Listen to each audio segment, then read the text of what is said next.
Je n'aurais jamais imaginé que la pire douleur de ma vie m'attendrait le jour le plus important de mon fils. Ce matin-là, devant l'entrée de cette belle église du quartier de la Neustadt, à Strasbourg, j'ai vu quelque chose qui a fait s'effondrer mon monde en quelques secondes. Ma photo, agrandie, imprimée, collée en plein milieu de la porte principale. Et en dessous, écrit en grandes lettres rouges, « Entrée interdite ». Je m'appelle Hélène, j'ai 52 ans, et ce jour-là était censé être l'un des plus beaux de ma vie.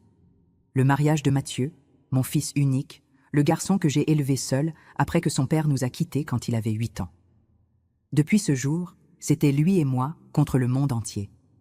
Pendant 20 ans, j'ai travaillé dans une boutique de vêtements le matin et nettoyé des bureaux le soir. Je rentrais à 23 heures, épuisé, mais je trouvais toujours l'énergie de lui demander comment s'était passée sa journée. Je n'ai jamais laissé manquer quoi que ce soit. Les cours d'anglais, le matériel scolaire, l'argent de poche quand je pouvais. Et l'école d'ingénieur privé, 4 ans de frais que j'ai payés en me serrant la ceinture jusqu'à l'os. Mathieu était ma raison de vivre, ma fierté, mon projet de vie entier. Pour ce mariage, je m'étais préparé pendant 3 heures. J'avais acheté une robe bordeaux que j'avais mis presque un demi-salaire de côté pour m'offrir. Coiffure au salon, maquillage discret fait par une jeune femme du quartier qui travaillait dans l'esthétique. Je voulais être impeccable. Je voulais que mon fils soit fier de moi.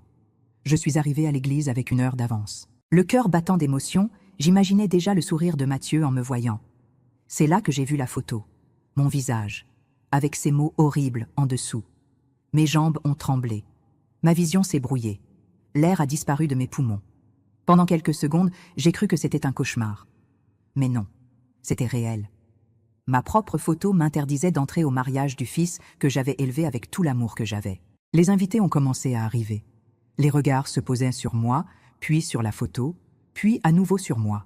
Des chuchotements, des doigts pointés, des sourires étouffés. Une cousine de Camille, en robe rose vif et sourire de façade, s'est approchée de moi. « Ah, Hélène, quelle situation gênante. Vous n'allez vraiment pas pouvoir entrer ? Comme c'est dommage. » Le ton de fausse compassion m'a traversé comme une lame. J'ai respiré profondément. J'ai rassemblé ce qu'il me restait de dignité. J'ai levé le menton et j'ai répondu d'une voix aussi ferme que je pouvais. « Non, je n'entre pas là où je ne suis clairement pas la bienvenue. » Puis j'ai tourné le dos à cette église, à ces gens, et j'ai marché jusqu'à ma voiture la tête haute.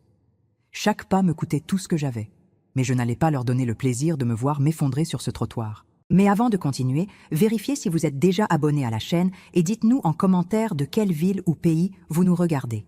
Nous aimons beaucoup savoir jusqu'où nos histoires voyagent. J'ai conduit jusqu'à chez moi en pilote automatique. Les larmes brouillaient ma vue à chaque carrefour, mais je continuais d'avancer. 20 minutes de trajet qui m'ont semblé une éternité, avec cette image gravée dans la tête. Ma photo, ces lettres rouges, ces regards. En entrant dans mon appartement, j'ai été frappée par le silence. C'est le même 2 pièces où Mathieu a grandi, où on a passé des nuits à réviser ses cours ensemble, où on a fêté chacune de ses réussites. Ce jour-là, tout semblait vide et sans sens. J'ai retiré ma robe bordeaux avec soin, comme si elle avait encore de la valeur, et j'ai enfilé un vieux pyjama. Puis je me suis assise dans le fauteuil du salon, celui où Mathieu se jetait après l'école pour me raconter sa journée. Les photos de lui étaient partout. Mathieu bébé dans mes bras, Mathieu en uniforme scolaire, Mathieu le jour de sa remise de diplôme, ce grand sourire sur le visage.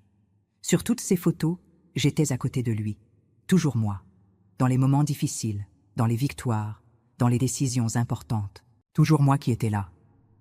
C'est alors que le téléphone a sonné pour la première fois. Le prénom de Mathieu s'affichait à l'écran. Mon cœur s'est emballé, mais la colère était plus forte. J'ai laissé sonner jusqu'à la messagerie. Je n'étais pas prête à entendre sa voix. Pas après cette humiliation publique. 5 minutes plus tard, il a rappelé. Puis encore, et encore. À chaque appel, mon angoisse montait. Est-ce qu'il avait découvert ce qu'on m'avait fait? Est-ce qu'il me cherchait désespérément? Ou est-ce qu'il appelait pour me donner une explication qui ne tiendrait pas la route? Je me levais du fauteuil, je marchais dans l'appartement, j'essayais de fuir ce son insistant. Mathieu, 7 appels manqués. Mathieu, 12 appels manqués. Mathieu, 25 appels manqués. Des messages ont commencé à arriver aussi. Maman, réponds s'il te plaît. Maman, où es-tu? Maman, j'ai besoin de te parler, c'est urgent. Chaque message était une goutte de plus dans l'océan de ma douleur. Urgent. Maintenant, c'était urgent de me parler. Quand on avait collé ma photo sur cette porte, ce n'était pas urgent de me défendre? Je suis allée à la cuisine préparer une tisane à la camomille, celle qu'on buvait ensemble quand Mathieu était malade ou stressé par un examen. Mes mains tremblaient en tenant la tasse. Mathieu, 30 appels manqués. Au 36e appel, je n'ai plus pu résister. J'ai décroché, la voix mal assurée. Maman, Dieu merci. La voix de Mathieu de l'autre côté était brisée, désespérée. Maman, où es-tu? Je suis chez moi, j'ai répondu. Maman, tu dois revenir ici tout de suite. C'est Françoise, maman. C'est la mère de Camille qui a fait ça. Je ne savais rien. Je te le jure sur tout ce que j'ai de plus cher. Le monde a tourné autour de moi. Quand je suis arrivée à l'église et que j'ai vu ta photo sur la porte, j'ai failli m'évanouir, a-t-il continué. Il pleurait. En 25 ans, je n'avais vu mon fils pleurer que 3 fois. Mathieu, calme-toi et explique-moi ce qui s'est passé exactement. Maman, Véronique, la tante de Camille, a tout avoué devant tout le monde. Françoise était arrivée 2 heures avant la cérémonie avec la photo déjà imprimée. Elle a dit que tu étais une belle-mère envahissante et que tu allais gâcher le mariage. Et Camille, je lui ai demandé, la gorge serrée. Selon Véronique, Camille savait. Elle a même aidé à choisir la photo. Moins d'1 heure après cette conversation, j'ai entendu une voiture se garer devant l'immeuble. J'ai regardé par la fenêtre et j'ai vu Mathieu descendre, encore en costume de mariage, la cravate défaite, la chemise froissée. Je suis descendue sans attendre l'ascenseur. Quand j'ai ouvert la porte de l'immeuble, il était là sur le trottoir, les yeux rouges. Nos regards se sont croisés et il a éclaté en sanglots. Maman, pardonne-moi.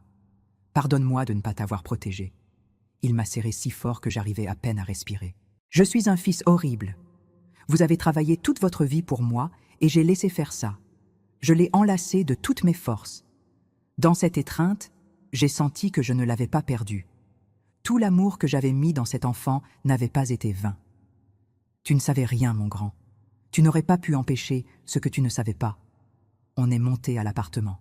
Il m'a raconté qu'en apprenant l'existence de la photo, il avait crié dans l'église en demandant qui avait fait ça. Que Véronique avait tout révélé. Qu'il avait dit à voix haute, devant tous les invités, que la femme qu'ils avaient humiliée était la personne la plus importante de sa vie. Que notre famille avait pris ma défense. Que la sœur Sylvie avait fondu en larmes. Que l'oncle Michel était parti en signe de solidarité. Le lendemain matin, Camille a sonné à ma porte. Elle avait les yeux gonflés, elle portait encore ses vêtements de la veille. « Madame Hélène, j'ai besoin de vous parler. Contre tout mon instinct, je l'ai fait entrer. On s'est assise dans le salon. Ma mère m'a toujours dit que vous étiez trop présente dans la vie de Mathieu, qu'il était trop attaché à vous, qu'il ne serait jamais vraiment un mari tant qu'il ne prendrait pas ses distances. J'avais peur d'être toujours en deuxième position. Ces mots, même douloureux, avaient au moins le mérite d'être vrais. Et vous l'avez cru, Camille ? Mathieu est apparu à ce moment-là, les cheveux encore mouillés. Il a regardé Camille avec une expression que je ne lui avais jamais vue. Ce que vous avez fait ne s'efface pas, Camille. Vous avez passé 2 semaines à planifier comment humilier ma mère. 2 semaines. Camille pleurait, invoquait la pression de Françoise, sa peur, son insécurité. C'est alors que le téléphone de Mathieu a sonné. C'était Françoise. Il a mis le haut-parleur. Mathieu, mon gendre, arrête ses enfantillages et rentre à la maison. Ce n'était qu'une petite plaisanterie pour détendre l'atmosphère. Ta mère a tout dramatisé. Mathieu a répondu d'une voix calme et définitive. Je ne suis plus votre gendre, Françoise. Ma mère a travaillé 2 emplois pour m'élever seule. C'est la personne la plus digne que je connaisse. Si vous n'êtes pas capable de le voir, c'est votre problème. Françoise a durci le ton. Tu dois choisir, Mathieu, ta femme ou ta mère. J'ai déjà choisi, a-t-il répondu. Je choisis celle qui a toujours été là pour moi. Il a raccroché, il m'a regardé, et il a dit simplement « Maman, je vais demander la nullité du mariage. » 3 mois ont passé. Mathieu vivait temporairement chez moi, pendant que la procédure de nullité suivait son cours.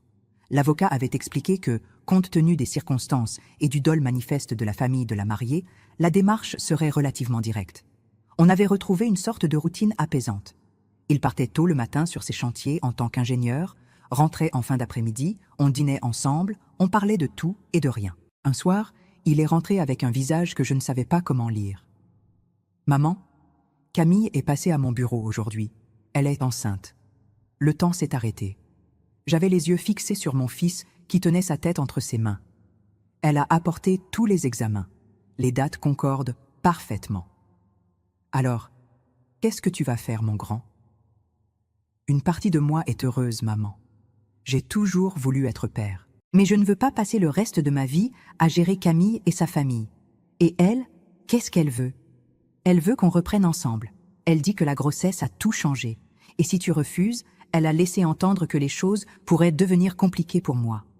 Qu'elle demanderait une pension alimentaire élevée, qu'elle limiterait mes visites. Je lui ai pris les mains. Mathieu, un enfant a besoin de parents qui se respectent, même séparés. Pas de parents qui se déchirent sous le même toit. Tu crois que tu peux lui faire confiance à nouveau? Il a réfléchi longuement. Non, maman. Chaque fois que je la regarde, je revois cette photo sur la porte.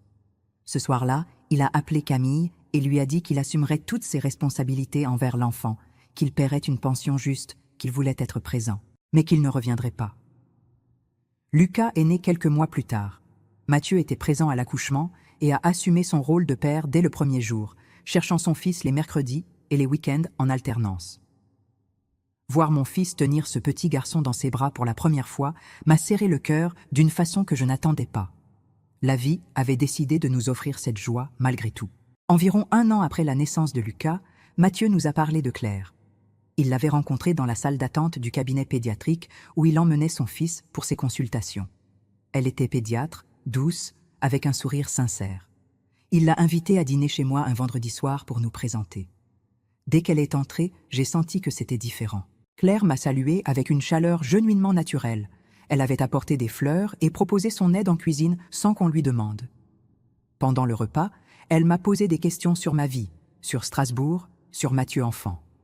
Il n'y avait aucune tension, aucune compétition. Madame Hélène, Mathieu m'a tout raconté, ce que vous avez traversé, ce que vous avez sacrifié pour lui. Je voulais vous rencontrer parce que la famille de l'homme qu'on aime, ça compte vraiment. Quelques semaines plus tard, Mathieu est venu chez moi avec un bouquet de roses, mes fleurs préférées. Maman, je veux épouser Claire, mais cette fois, je veux être certain que tu approuves mon choix. Et avant même que tu répondes, il faut que tu saches que c'est Claire elle-même qui m'a demandé si elle pouvait t'inviter à être sa témoin de mariage. Elle dit que tu es la femme la plus importante dans la vie de l'homme qu'elle aime. Le mariage de Mathieu et Claire a eu lieu un samedi ensoleillé de printemps, 2 ans exactement après ce dimanche qui avait tout changé. Claire avait tenu à utiliser la même église de la Neustadt. Elle voulait, comme elle disait, redonner à cet endroit la signification qu'il aurait toujours dû avoir. Ce matin-là, je me suis réveillée avec une paix que je n'avais pas ressentie depuis longtemps.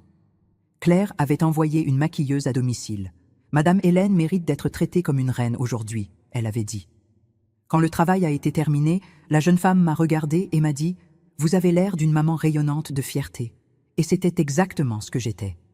Mathieu est venu me chercher 1 heure avant la cérémonie. En me voyant prête, ses yeux se sont remplis de larmes. « Maman, tu es magnifique. Merci d'être là. » Mon fils, j'ai toujours été là et je le serai toujours. En arrivant devant l'église, il y avait un tapis de pétales de roses à l'entrée. Des parents, des amis vinrent me saluer chaleureusement. Ma sœur Sylvie m'a serré dans ses bras. Voilà le mariage que Mathieu méritait depuis le début. Claire, radieuse dans sa robe de mariée, a couru vers moi sans se soucier de la froisser. Madame Hélène, merci d'avoir élevé l'homme que j'aime. Pendant la cérémonie, j'étais au premier rang. Le prêtre a parlé de famille, de respect, d'un amour qui rassemble plutôt que qui divise. Quand Mathieu et Claire ont échangé leurs vœux, Lucas, presque 2 ans, a échappé à la personne qui le tenait et a couru vers l'autel en criant « Papa ». Claire l'a pris dans ses bras et l'a inclus dans leur étreinte.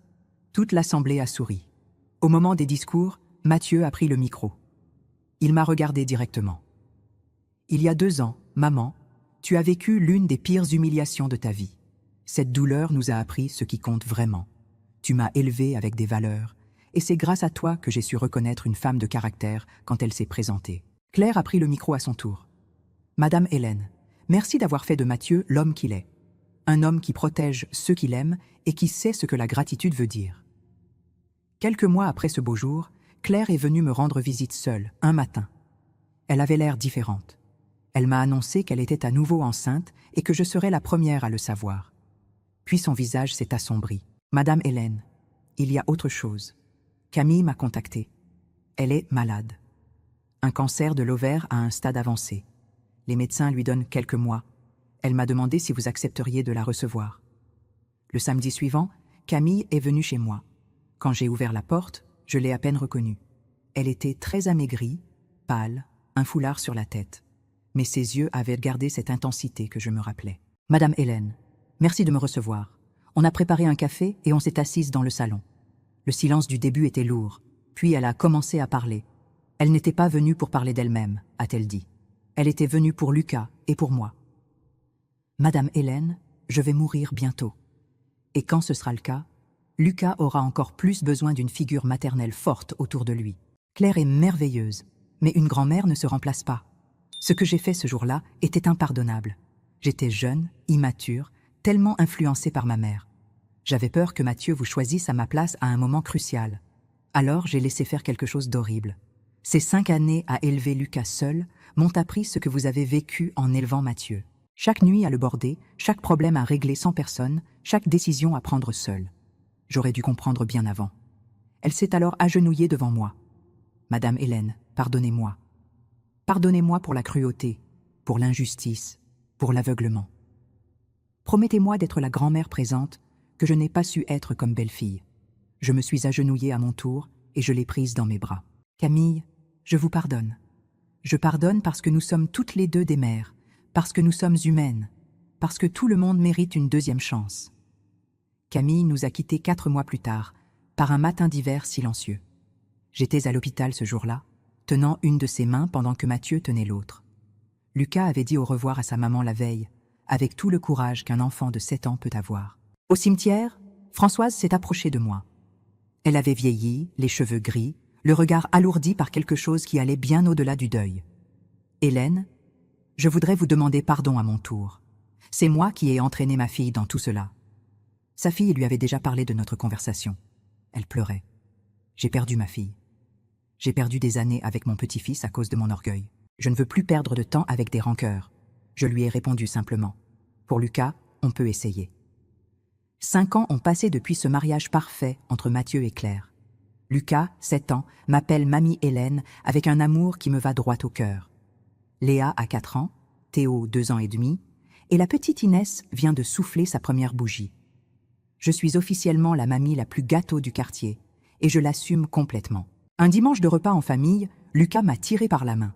« Mamie Hélène, je peux te dire un secret ? » « Bien sûr, mon cœur. J'ai rêvé de maman cette nuit. Elle m'a dit qu'elle était heureuse parce que maintenant j'ai 2 mamans, Claire ici sur terre et elle là-haut.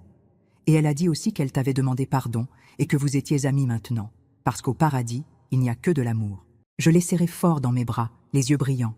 « Ta maman avait raison, mon Lucas. Elle avait juste besoin d'apprendre certaines choses sur l'amour.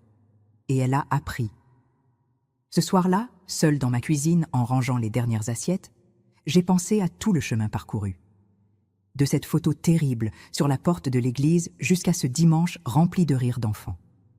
La vie nous donne parfois des leçons douloureuses, mais elle nous donne aussi la chance de transformer la douleur en sagesse, la rancœur en pardon et la rivalité en famille.